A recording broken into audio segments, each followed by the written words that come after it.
From the half-open kitchen door, the hushed whispers of Jinkine's parents were a conspiratorial hum against the clatter of mismatched cutlery. "It's working, old man," his mother murmured, adjusting the faded, ill-fitting apron she wore as a costume. "He still believes that everything is gone. The company, the money, us." His father, looking utterly lost in a simple gardener's vest, sighed. "That for how long, and forcing Shuling into this, it feels wrong. It's for his own good," she insisted, her voice tight with conviction. "The doctor said severe stress could cause a relapse. This is the only way to protect him until he's stable." She peeked through the crack, her gaze falling on her son, who was pacing the living room like a caged king in a pauper's castle. "And maybe," she added, a hopeful tremor in her voice, "it will make him see what a treasure he has in her." Inside, that treasure was being interrogated. Jinkine held up a silk blouse on its hanger, his expression a thunderous mask of confusion and authority. The accident had stolen his memories, but it had left his arrogance intact. Now sharper and more untamed without the polish of his corporate persona. "Explain this," he demanded, his voice low and accusatory. "And this," he gestured with his chin toward her leather-bound legal case books on the nightstand. "My housekeeper is getting a little too comfortable." Zhang Shuling pressed her lips into a thin, patient line. A week. It had been 1 week of this elaborate, maddening charade. 1 week since she'd gone from being his wife, a partner at one of the city's top law firms, to being this. "They're my things, Kine," she said, her tone meticulously neutral. "I'm aware," he snapped, tossing the blouse onto the bed. He stalked toward her, closing the space until she could feel the heat radiating from him. He smelled of the simple, unscented soap his mother now bought, a stark contrast to the expensive cologne she was used to. "The question is, why are your things in my room? In my house?" He leaned in, a smirk playing on his lips, his eyes dark and unsettlingly direct. "Has our arrangement become so muddled in your mind?" Shuling's composure, the very shield of her profession, was beginning to crack. "Our arrangement? Don't play coy. It doesn't suit you."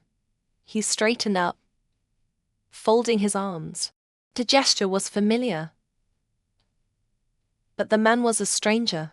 "The company went bankrupt. I have nothing." "You," he stated, his gaze raking over her with an unnerving sense of ownership, "are the woman I'm keeping." "Is it so complicated?" She stared at him, a bubble of hysterical laughter caught in her throat. The cold, emotionally distant Jinkine she'd been married to for 3 years would never have said something so crass, so primal. This new version of him, stripped of his memories and societal grace, was a possessive, territorial brute.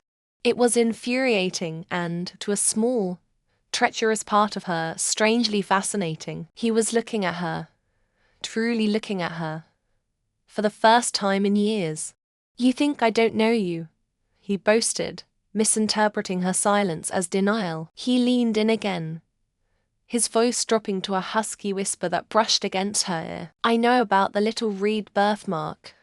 Right here." His finger ghosted over the curve of her hip through her simple cotton dress, sending an involuntary shiver through her. He pulled back, triumphant. A housekeeper doesn't know a thing like that about her employer. "But the man who pays her bills does." Shuling was speechless. The detail was so intimate, a forgotten secret from their honeymoon, now brandished as proof of a sordid transaction. Later, as she was grimly washing a set of bedsheets by hand, a performance for his benefit, he leaned against the doorframe of the utility room, watching her. "Your husband must be a patient man," he commented idly. The irony was a physical ache in her chest.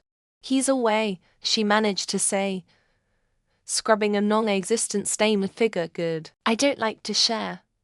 His parents chose that moment to enter, carrying a platter with a single, tragically blackened fish. "Dinner is served," his mother announced with forced cheerfulness. "Black pepper flavor." Kine grimaced. "It's burnt, mother," Nonsense, it's rustic. His father boomed, clapping him on the back. Ah, Shuling, you work too hard. Kyan, you see how good she is to us. Helping out the useless old folks.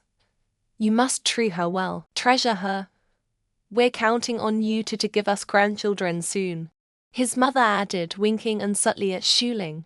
The awkwardness was suffocating. Kyan's brow furrowed. Wait, what about Shuling? His parents exchanged a panicked glance. Who? His father asked, feigning ignorance. The name. In my phone, Shuling. He was confusing her name. Another fractured piece of his memory. Oh, that's nobody, his mother said quickly, snatching his phone from the counter. Probably just a typo. Look, this old thing is acting up again. With a practiced flick of her thumb, she powered the screen down before he could protest. Completely dead. You see? Kyan's eyes narrowed, suspicion hardening his features. You're hiding something, all of you. What about Secretary Z? Why hasn't she called? Before anyone could fabricate another lie, the atmosphere in the room shifted. Shuling emerged from the hallway, and Kyan's train of thought derailed completely. She was no longer the quiet housekeeper in a plain dress. She wore a sleek, black-sheath dress that clung to her form. Her hair was swept up in an elegant chignon, and her heels clicked with quiet authority on the floorboards. She was Zhang Shuling, the lawyer, ready for a firm gala. And she was breathtaking. Kyan stared, his jaw slack. The possessiveness in his eyes flared, hot and immediate. Where do you think you're going? He demanded, his voice a low growl. I have a work event, she said coolly, picking up her clutch. His mother, ever the helpful saboteur, chirped. Oh, that's right. Isn't that fellow, Luong, supposed to be there tonight? The one who just came back from overseas. The name Lu Fang, mangled by his mother's feigned memory, was a lit fuse. Kyan's face darkened. He knew that name. Somehow, it felt like a threat. He blocked Shuling's path to the door, his body tense. Lu Fang, he snarled, the name coming out correctly, dredged from some deep, forgotten well of jealousy. You're dressing like this for him, he scoffed, a bitter, wounded sound. What are you? A puppy chasing after his old master the second he whistles. The insult hung in the air, sharp and ugly. Shuling's chin lifted. Through it all, the lies, the humiliation, his boorish behavior. She had held on to her dignity. She would not surrender it now. I'm going to a professional engagement, Kyan. I'm not the puppy, and I have no master. Her calm defiance seemed to break something in him. The aggression in his stance crumbled, replaced by a raw, confusing desperation. He grabbed her wrist, his grip surprisingly gentle. Then don't go, he pleaded, his voice cracking with a vulnerability that shocked her. Stay here. If you need a puppy, I can be your puppy. The offer was so absurd, so pathetic and intensely dramatic. It left her reeling. This broken, amnesiac man was offering to be anything she wanted, as long as she stayed. She gently extracted her wrist from his grasp. I have to go, she said, her voice softer than she intended. She walked past him, her composure a fragile armor. She didn't look back, but she could feel his eyes on her. A confusing storm of pride, worrying, and a burning, baseless jealousy that promised trouble was not far behind. The air in the grand ballroom of the Phoenix Hotel was thick with the scent of lilac and ambition. Crystal chandeliers dripped light onto a sea of silk and tailored suits. From a secluded alcove, Jing Laneying watched her son, Kyan, with a satisfied smile, turning to her husband. Look at him. He's finally paying attention to her. This amnesia, it might have been a blessing. A blessing. Jing Wei scoffed, swirling the amber liquid in his glass. It's a ticking bomb. But I admit, seeing him dote on Shuling like this, it's what we always wanted. Perhaps a grandchild won't be far off. Lei Ning's smile tightened. If only that meddler Lu Fang stays out of the picture. I never trusted that boy, not since he was sniffing around Shuling in university. As if summoned by her words, a murmur rippled through the crowd. Lu Fang, CEO of Oracle Tech, made his entrance. He moved with the easy, predatory grace of a man who had never been told no. His suit was impossibly sharp, his smile a weapon of mass charm that had socialites turning like flowers to the sun. But his eyes scanned the room with a singular purpose, landing on Zhang Shuling, who stood near the terrace, a picture of quiet elegance. He cut through the crowd, a shark gliding towards its destination. Shuling, he said, his voice a low, familiar hum that instantly transported her back a decade. You look exactly the same, and just as unhappy. Shuling's professional smile didn't falter, but a chill traced its way down her spine. Lu Fang, it's been a long time. I'm perfectly happy. The scent of truffle oil and old money hung in the air of the private dining room. Across the polished mahogany table, Mr. Z smiled, a gesture that didn't quite reach his calculating eyes. Zhang Shuling maintained a professional mask, her gratitude to Lu Fang for the client recommendation curdling into suspicion with every overly familiar comment. A woman as brilliant and beautiful as you, Attorney Zhang, Mr. Z purred, leaning forward conspiratorially. Surely, you aren't tied down. Tell me, what kind of man do you prefer? A successful one, I imagine. Before Shuling could deliver a surgically precise rebuttal, a waiter stumbled, lurching towards their table with an almost comical lack of grace. A bottle of expensive Bordeaux tilted, and the splash of crimson stained the pristine white of Mr. Zhao's designer shirt. Incompetent fool, Mr. Z bellowed, jumping to his feet. The waiter, however, didn't flinch. He wore a standard-issue uniform, a disposable face mask, and a cheap black wig that sat slightly askew. But his eyes, dark and intense, burned with a familiar fire. It was Jing Qian. Shuling's breath caught in her throat. My apologies, sir, Qian said, his voice a low growl that held no apology at all. He grabbed another bottle from the service cart. Allow me to pour you a fresh glass to calm your nerves. He uncorked it with practiced ease and began to pour, as the wine cascaded into Mr. Zhao's glass. Shuling noticed a fine white powder swirling at the bottom of the bottle before it dissolved. Her legal mind snapped into focus, connecting Lu Fang's recommendation, Mr. Zhao's predatory questions, and this staged accident. It was a trap. Stop, she commanded, her voice cutting through the tension. Qian's hand froze. Shuling stood, her gaze locking with Mr. Zhao's. I believe this meeting is over. With lightning speed, Qian capped the wine bottle, his other hand already sliding his phone from his pocket. Shuling mirrored the action, her fingers flying across the screen. Security, she said into her phone. Room 302, we have a guest attempting to drug another. Mr. Zhao's face turned from outrage to panic. What nonsense is this? You'll pay for this slander. No, Shuling said, her tone as cold as ice.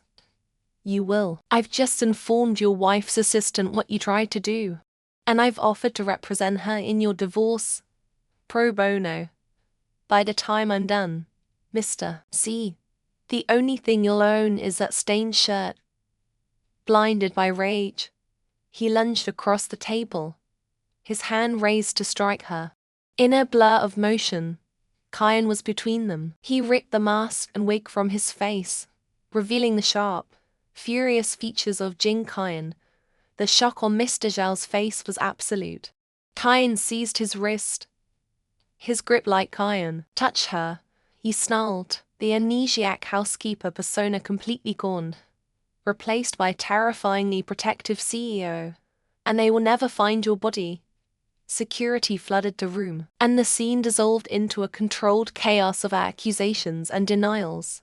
Later, the adrenaline gave way to a strange quiet. Qian had taken Lu Fang's godson, Xiao, to a nearby arcade to keep him busy, while he executed his impulsive plan. He'd seen Mr. Z enter the restaurant with Shuling, and the primal instinct had taken over. Now, watching Xiao expertly navigate a racing game, Kain's mind was a maelstrom. Carduncle Jing, Xiao said, not taking his eyes off the screen. You were like a superhero. That you told me not to tell Godmother we were here. It's our secret, Kain said, his protective instincts warring with a deep-seated confusion. A man's secret. Xiao finally looked up, his expression serious. Is Godmother my real mommy? You look at her like my daddy looks at my mommy. The innocent question struck a nerve. The world Kain had been fed a world of bankruptcy, and a housekeeper he'd fallen for was cracking at the seams. His feelings for Shuling felt too vast, too deeply rooted for a new romance. Just then, his phone buzzed, a restricted number. It was his doctor. Mr. Jing, your latest scan shows significant changes. The cerebral blood clot is showing signs of dissolving. We can't predict the timeline, but you may experience flashes, moments of clarity. It could be disorienting. Hanging up, Kain felt the wave of vertigo, flashes, clarity. He looked at Shuling, who was now approaching them, her face etched with concern. Kain, are you all right? She asked softly. Seeing his tormented expression, she knelt to Xiao's level. Xiao is Lu Fang's godson, Kain, not my son. Not ours. The clarification was gentle but firm. Another piece of the puzzle sliding into place, yet making the overall picture even more confusing. Days later, Zhang Shuling sat under the bright, sterile lights of a television studio. She commanded the space, discussing a complex corporate espionage case with an eloquence and authority that captivated the national audience. And finally, Attorney Zhang, the interviewer said, shifting to a more personal tone. A woman of your stature must have a very demanding personal life. Is there a special someone? A soft, genuine smile touched Shuling's lips. I'm married, she said, her voice clear and proud. The camera zoomed in, catching the light in her eyes. My husband, he is an exceptional man, the most exceptional man I have ever known. He's going through a difficult time, but my only wish is for his health and happiness. He is my entire world. Outside, the sky had opened up. A cold, relentless rain lashed against the city. Standing on the pavement across the street, Jing Kain watched her declaration on a massive electronic billboard. The rain plastered his hair to his forehead and soaked through his thin jacket. But he felt nothing but the storm inside him. The exceptional man, his health, was she mocking him? The broken, bankrupt man his parents describe? Was this all part of her elaborate revenge against the family who had supposedly ruined hers? When the interview ended, Shuling rushed out of the building, her assistant holding an umbrella. She saw him immediately alone. Drenched figure, vulnerable and defiant. She ran to him, heedless of the rain. Kain, what are you doing? You'll get sick. He looked at her, his face a mask of pain. Water dripped from his chin, mingling with what looked like unched tears. Was that for me? He asked, his voice raw. A public performance, so you can tell everyone how you're taking care of the man whose family destroyed yours.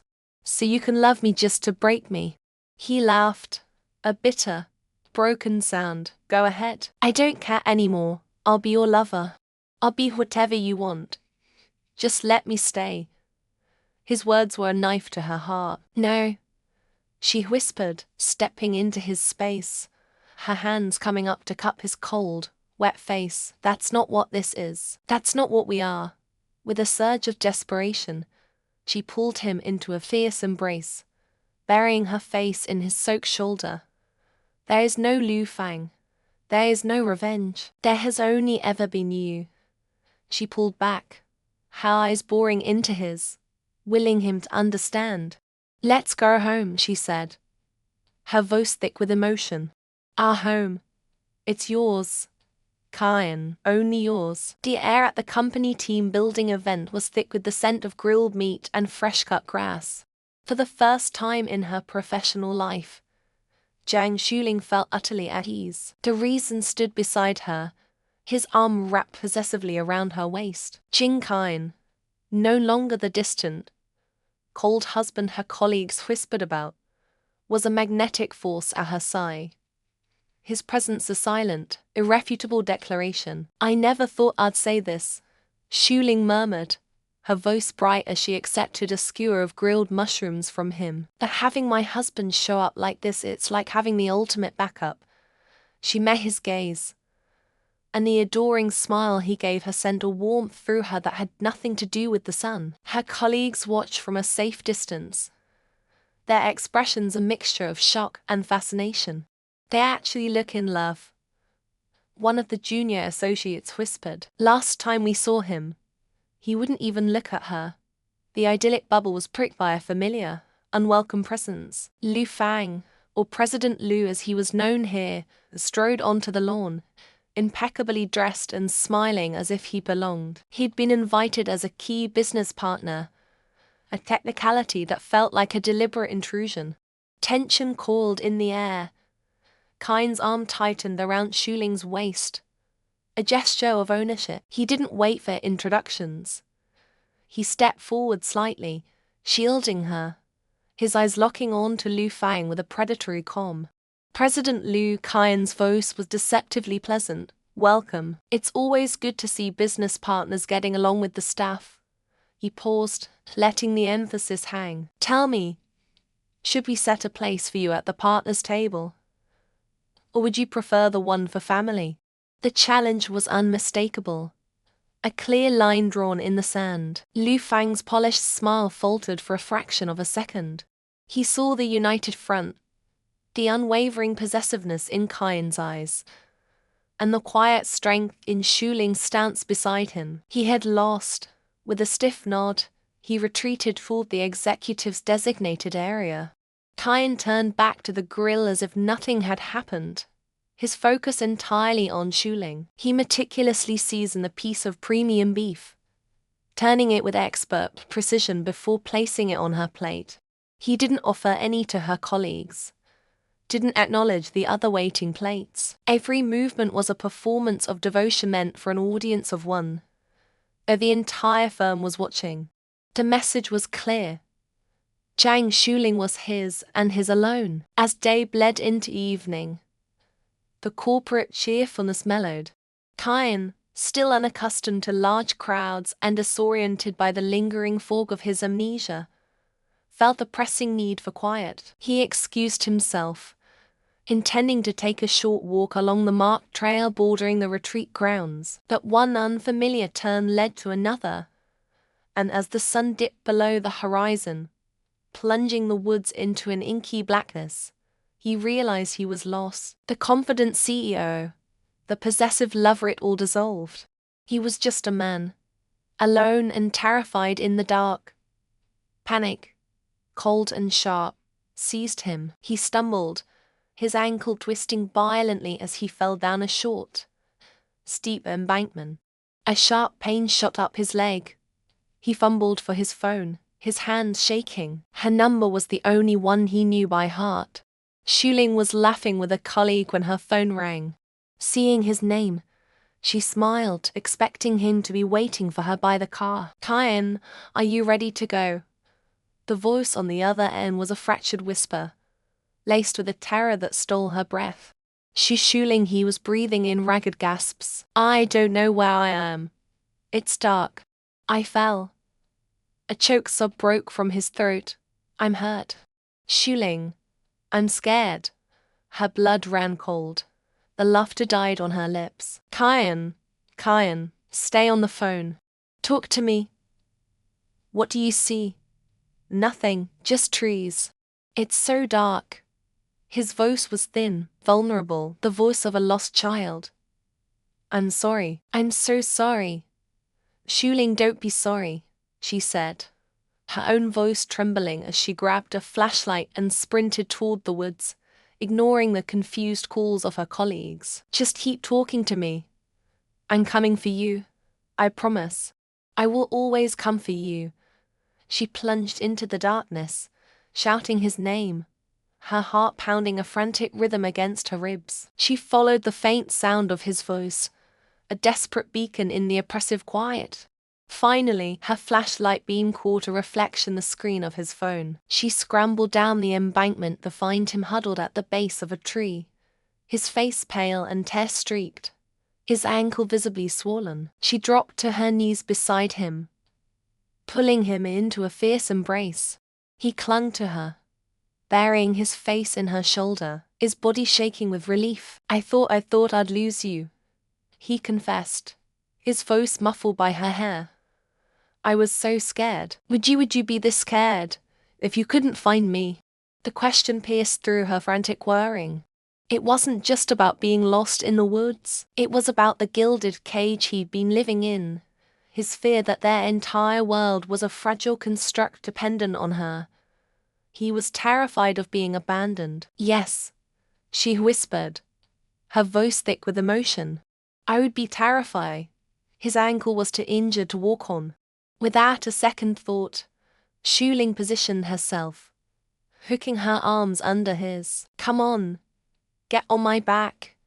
He was heavier than she remembered from their youth, but her determination gave her strength. As she straightened, carrying his weight, the world inside Kyan's head fractured. The scent of her shampoo, the feeling of his arms around her neck, the rhythmic strain of her breathing, it all coalesced into a single, blinding flash of memory.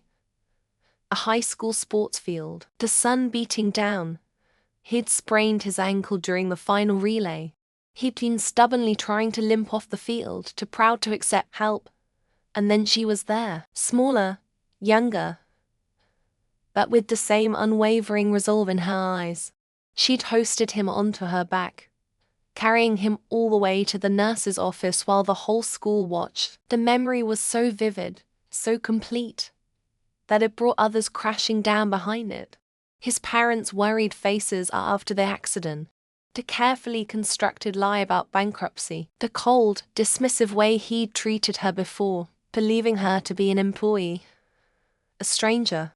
And further back, the reason he'd left for America so abruptly after high school. He had seen her with Lu Fang, laughing, sharing a drink.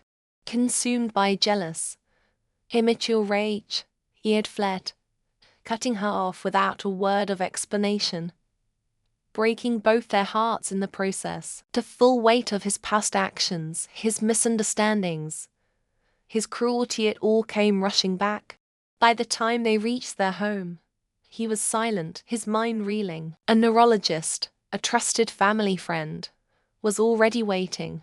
After a gentle examination, he confirmed Kyan's ankle was only a sprain. More importantly, the doctor said, looking at the emergency scan he'd ordered, "Primary clot in your brain is dissolving rapidly.